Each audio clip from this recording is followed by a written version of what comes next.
தரிசனம் பெறுதல் வேண்டும். நம் கற்பக பெருமான் உச்சம் தலையில் குருவின் தரிசனம் பெறுதல் வேண்டும்.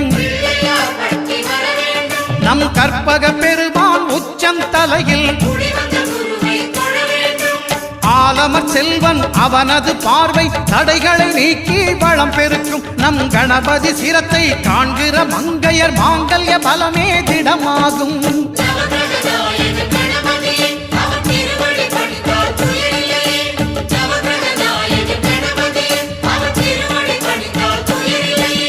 ஒன்பது கோளும் ஒன்றாய் காண அங்கு கற்பகம் என்னும் கடவுளின் மெய்யில்